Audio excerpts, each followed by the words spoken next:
అందరికీ నమస్కారం అండి. ఈరోజు శ్రీ వల్లభ స్వామి వారి చరితామృతంలోని 47వ అధ్యాయం పారాయణ చేసుకుందాము. 47వ అధ్యాయంలోకి వెళ్ళబోయే ముందుగా 46వ అధ్యాయంలోని కొన్ని ధ్యాన విశేషములను ప్రస్తావించుకుందాము. 46వ అధ్యాయంలో భాస్కర పండితుల వద్ద సెలవు తీసుకొని బయలుదేరే ముందుగా శ్రీ భాస్కర పండితుల వారు కాసేపు ధ్యానస్థులవుతారండి. అప్పుడు శ్రీపాదుకులపై ఉన్న మంత్రాక్షతలు వృద్ధి పొందుతాయి. ఇది ఏమి వింత అని ఆశ్చర్యపోతూ ఉంటారు శంకర భట్టు గారు అన్న ధర్మగుప్తుల వారు. అయితే ఆ అక్షితలు ఎందుకు వృద్ధి పొందినవి అనేది ఆ యొక్క జ్ఞానాన్ని భాస్కర పండితుల వారు శంకర భట్టు గారికి మరియు ధర్మగుప్తుల వారికి అద్భుతంగా వివరిస్తారు మాస్టర్స్. అలాంటి జ్ఞానము శ్రీ భాస్కర పండితుల వారికి ఆయన యొక్క ధ్యాన శక్తితో సంపాదించుకున్నారు మాస్టర్స్. శ్రీ వల్లభుల వారి కరుణ కటాక్షంతో ధ్యానంలో ఆయన ఆ జ్ఞానాన్ని పొంది ఆ అద్భుతమైన విశేషములను మనందరికీ కూడా అద్భుతంగా ఈ పుస్తకం ద్వారా వివరించారు మాస్టర్స్. ఇంకా ఈ యొక్క అధ్యాయంలో చాలా అద్భుతమైన విషయాలను చాలా అద్భుతంగా వివరించారు మాస్టర్స్. అందరూ కూడా ప్రతిరోజు ప్రతినిత్యము ధ్యానం చేస్తూ జ్ఞానాన్ని సంపాదించుకొని సంతోషంగా జీవిద్దాం మాస్టర్స్. ఇక 47వ అధ్యాయం పారాయణ చేసుకుందాము. శ్రీపాదరాజం శరణం ప్రపత్యే. అధ్యాయము 47. శ్రీ పీఠికాపురము నుండి పంచదేవ్ పహాడ్నకు విచిత్రముగా తన తల్లిదండ్రులను ఇంకను ఆశ్రితులను రప్పించుట. శ్రీపాదుల వారు ఎవరికైనాను ధర్మకర్మలు ఎట్టివో తూచి కొలిచి ఇచ్చెదరు. శ్రీ వల్లభుల దర్బారునందు భోజనము సమృద్ధిగా పెట్టబడుచుండెను. అది ఏమీ వింతయో గాని అన్నపు రాసులను ఎంతగా తీసిపెట్టుచున్నను తరుగుటానున్నది ఏ లేదు. మిగిలిపోయిన అన్నమును శాఖ పాకములను ఆ మహాప్రభువు కృష్ణానదిలో పోయించెను. జలచరములకు కూడా శ్రీపాదుల వారి ప్రసాదము అందజేయబడినది. శ్రీపాదుల వారు బాపనార్యులతో ఇట్లనిరి. తాత, శ్రీశైలమునందు సూర్యమండలము నుండి శక్తిపాతమును గావించితివి. నన్ను అవతరింపవలసినదని ఎంతో ఆర్తితో భరద్వాజుని ఆధ్వర్యమున త్రేతాయుగమునందు పీఠికాపురమున సవితృకాటక చైనము మహర్షులందరూ చేసిరి. ఇచ్చిన మాటను నిలుపుకొనుటకు నేను అవతరించి తిని. బ్రహ్మస్వరూపము వాక్కునకును మనస్సునకును అందరానిదనియు దత్తప్రభువునకు సాధ్యాసాధ్యములు అనునవి ఉండవని గంటవలే కొట్టి చెప్పుదువు. దేశకాలములను నేను సాగదీయగలను, సంకోచింపచేయగలను. నా ఇచ్చకు తిరుగులేదు. నాకు అవసరమని తోచినప్పుడు మన్నుని మిన్నును ఏకము చేయగలను. అంతరిక్షమునందలి ఖగోళములన్నీను నా చేతిలోని బంతుల వంటివి. నీవు లాభాది మహర్షిగను నందునిగను భాస్కరాచార్యునిగను అవతరించినప్పుడు నిన్ను అనుగ్రహించి తిని. నేడు బాపన్నావధానులుగా వచ్చినప్పుడు నేను శ్రీ వల్లభునిగా వచ్చి తిని. ఇందులో ఆశ్చర్యపడవలసినంతటి గొప్ప విషయము ఏమీ లేదు. అంతటా పైండా వెంకటప్పయ్య శ్రేష్ఠి ఇట్లనెను. బంగారు కన్నయ్య, నీకు సర్వమును అతి సాధారణముగా కనిపించును.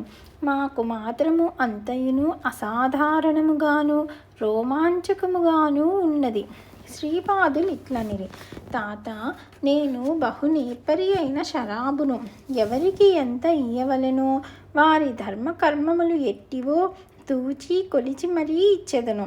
నా నుండి వెలువడే ఒక్క చిన్న కిరణమే మహాయోగిగా మహాసిద్ధునిగా మారును. అంతటి చిన్న కిరణముని ఈ భూమి తట్టుకొనజాలదు. కొద్దిపాటి కుండలిని ఇచ్చిననే మీరు భరించలేరు. అందుచేత నన్ను నేను మాయలో దాచుకొందును. అవసరము కలిగినదని తోచినప్పుడు నేను ఎటువంటి అసాధారణమైన లీలనైనా ప్రదర్శింపగలను. నేను ఎత్తలేని బరువు లేదు, నేను పరిష్కరించలేని సమస్య లేదు, నేను ఇయ్యలేని వరములు లేవు, నేను చేయలేని కార్యములు లేవు. పీఠికాపురము నుండి మిమ్మలను ఈ విధముగా రప్పించుటలో ఉద్దేశము నేను దత్తుడనని ఎరుకపరచుటకే. నరసింహవర్మ గారిట్లనిరి, సర్వజనులను రక్షించు ఏకైక క్షత్రియుడవు నీవే. తక్కిన వారందరూ నామమాత్రపు క్షత్రియులు. అంతటా శ్రీపాదులు ఇట్లనిరి, క్షత్రియత్వము నా స్వభావమునందు ఎల్లప్పుడూ ఉన్నది. నీవు శివాజీ మహారాజు అను నామమున మహారాష్ట్రమునందు అవతరించి సనాతన ధర్మమును రక్షించవలసినదిగా ఆజ్ఞాపించుచున్నాను. అంతట నరసింహవర్మ గారు శ్రీపాద సార్వభౌములకు జయము జయము అని పలికిరి. అమ్మాజమ్మ గారిట్లనిరి, నాయన బంగారు కన్నా నీ కళ్యాణమును కనులారా చూడవలెనని ఎంతగానో ఆశపడుచుంటిని. నీ కళ్యాణము రంగరంగ వైభవముగా జరగవలెనని, నీకు కళ్యాణ నామమును దిద్ది పెండ్లి కొడుకుగా చూడవలెనని ఉన్నది. అంతటా శ్రీపాదుల వారు, అమ్మమ్మ అవశ్యము అట్లే అగుగాక. నేను కల్కి అవతారముగా శంబల గ్రామమున జన్మించి సింహలమునందు పద్మావతి అను పేర జన్మించిన అనఘాలక్ష్మిని లోక కళ్యాణ కారకముగా వివాహమాడెదను. అందులకు ఇంకనూ కొంత సమయమున్నది. మీ కోరికను తప్పక నెరవేర్చెదను. ఏనాడైతే క్రొత్త అయ్యప్ప శబరిమలకు రాడో అదే కలియుగాంత సమయమని గుర్తిరింగుడు. ధర్మశాస్త్రగా అవతరించిన నేను మాట తప్పకూడదు కదా. కొంత సమయము వరకు మీరు వేచి ఉండక తప్పదు అనిరి. మాయానాటక సూత్రధారి లీలా వినోదము. వెంకట సుబ్బమాంబ గారు, కన్నయ్య నీవు పాలు పెరుగు మేగడ వెన్న సేవించి చాలా రోజులైనది. నా చేతులతో తినిపించవలెనని కోరికగా ఉన్నది అనిరి. అంతటా శ్రీపాదుల వారు, అమ్మమ్మ అవశ్యము తినిపింపుము. నేను చాలా అలిసి ఉన్నాను. మీరు బయలుదేరినప్పుడు పాలు పెరుగు మేగడ వెన్న తెచ్చుచున్నారని తెలియను. అనేక రోజుల ప్రయాణములో అవి చెడిపోవా? మీ యొక్క వాత్సల్య ప్రేమకు బందీనయి ఆ పదార్థములు చెడిపోకుండా ఈ విచిత్ర విధానమున మిమ్మలను ఇచ్చటకు రప్పించి తిని. అమ్మమ్మ ఎంత కష్టమును సహించి తినో చూడుము. అనేక క్రోసుల దూరము 18 గుర్రపు బండ్లను ఒంటరి వాడిని ఈడ్చుకొని వచ్చుట సామాన్యమైన విషయమా? ఒళ్ళంతయును నెప్పులుగా కూడా ఉన్నది. నా చేతులు ఎంత బొబ్బలెక్కినవో చూడుము అనినంతనే వారు శ్రీపాదుల వారి చేతులను పరిశీలించి మిక్కిలి ఆశ్చర్యపడిరి. నిజముగానే శ్రీచరణుల చేతులు బొబ్బలెక్కినవి. వెంకట సుబ్బమాంబ వారి చేతులకు వెన్న రాసినది. వేడి నీళ్ల కాపడము కూడా పెట్టబడినది. అసలు మాయానాటక సూత్రధార లీలా వినోదమునకు అంతెక్కడా?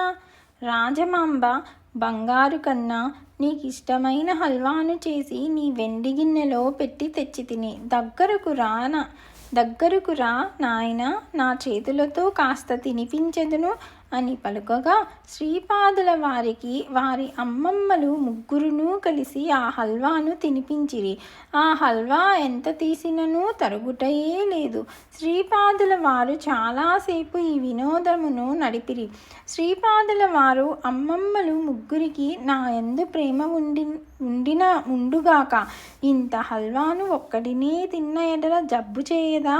మీరు చేయు ఈ పని ధర్మసంగతమేనా అని ప్రశ్నించి తమ అన్నలకు చెల్లెళ్ళ భర్తలకు స్వయముగా తమ చేతులతో హల్వాను తినిపించిరి. ఆ వచ్చిన వారిలో వెంకయ్య అను పంటకాపు ఉండెను.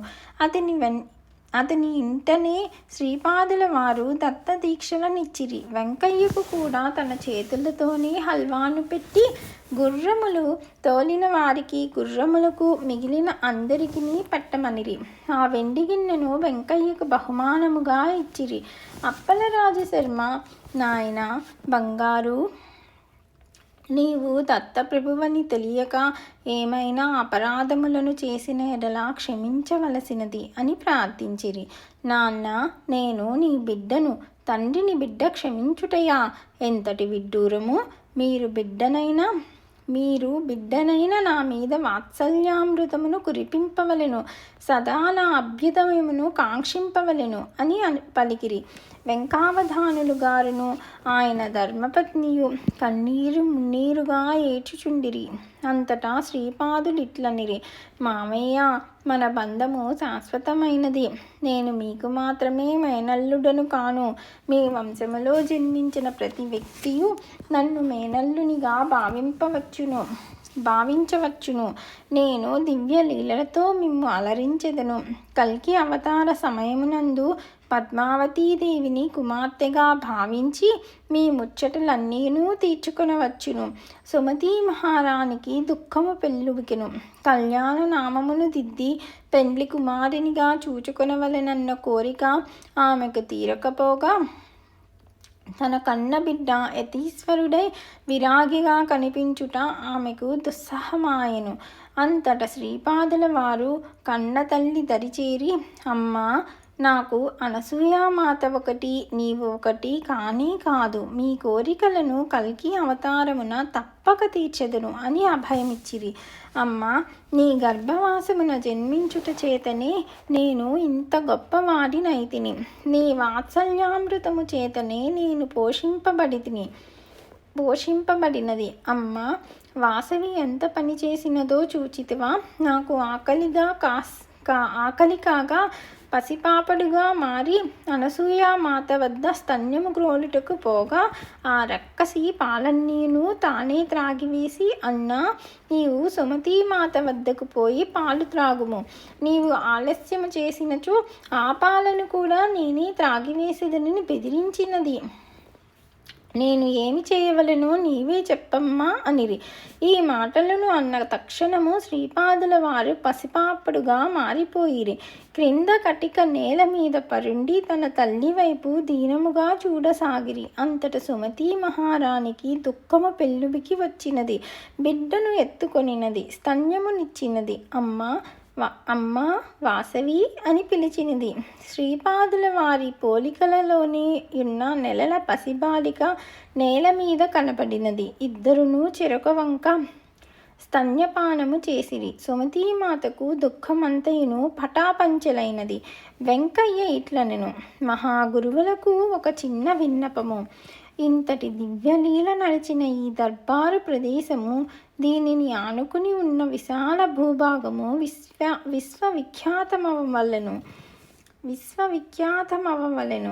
శ్రీపాదులిట్లనిరి, భవిష్యత్ కాలమున నా దర్బారు పక్కా భవనముగా నిర్మింపబడెను. అందులో గోవులు కూడా ఉండును.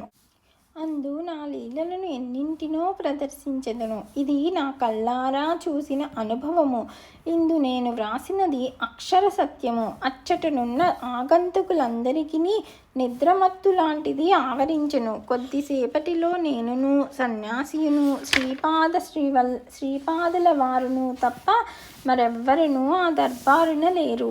వారందరూ ఏమైనారోనని నేను ఆందోళన చెంది తిని, ఏదైనా రాక్షసమాయ వారిని బలిగొన్నదా అను సందేహము కలిగినది. శ్రీపాదులిట్లనిరి, నా సన్నిధిలో ఏ రాక్షసమాయును పనిచేయదు. వారందరినీ తిరిగి క్షేమముగా పీఠికాపురమునకు చేర్చి తిని, యద్భావం తద్భవతి. నన్ను ఎవరు ఏ భావముతో అర్చించెదరో వారిని ఆ భావములోనే తరింపచేయుదును. ఇది నా వ్రతము. శ్రీపాద శ్రీవల్లభులకు జయము జయము. 47వ అధ్యాయము సంపూర్ణము.